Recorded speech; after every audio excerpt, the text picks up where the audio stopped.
I am Wolverine. I am an alpha-level mutant. I may not be Omega level, but I am still one of the most beloved mutants of all time. I possess an incredible healing factor, allowing me to recover from injuries in moments. Later in the Weapon X program, my skeleton was fused with indestructible adamantium, making my bones harder than steel. What were once bone claws became claws coated in adamantium, sharp enough to cut through almost anything, turning my combat power up to another level instantly. Now, where's Victor? During the war, I was captured by the Japanese army, locked in an underground cell. Then came the atomic bombing of Nagasaki. The soldiers on the surface tried to flee, but it was already too late to escape the blast. The young officer decided to release the prisoners. He opened my cage. Seconds later, a blinding flash and a devastating shockwave rushed toward us. I pulled him down instantly and used my own body to shield him. My skin and muscles burned away layer by layer in the searing heat, until only my adamantium skeleton remained. But my healing factor raged into overdrive. New flesh kept growing back over the scorched remains. I absorbed most of the heat and radiation for that soldier, and soon after, I had completely recovered. Monster.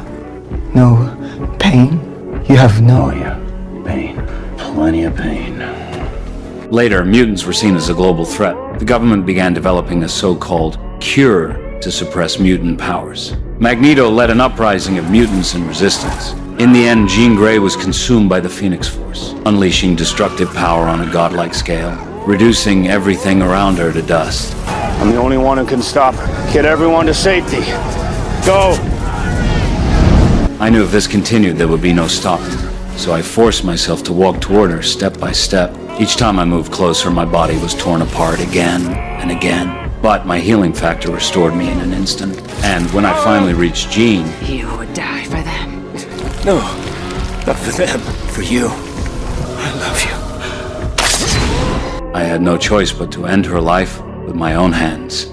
These two moments prove how fast my healing truly is. Unless I am completely annihilated in an instant, I will always recover. Which means there are very few who can actually kill me. You might wonder, between Deadpool and me, whose healing ability is stronger. You might argue that Deadpool can be blown to pieces and still regenerate back to life, which seems to prove his healing is superior. But did you notice? There was a time Juggernaut tore Deadpool in half, and it took until the next day for his lower body to grow back. Even then, his new legs were not fully formed. That alone shows his recovery is not instantaneous, while mine happens almost immediately, so my healing speed surpasses his.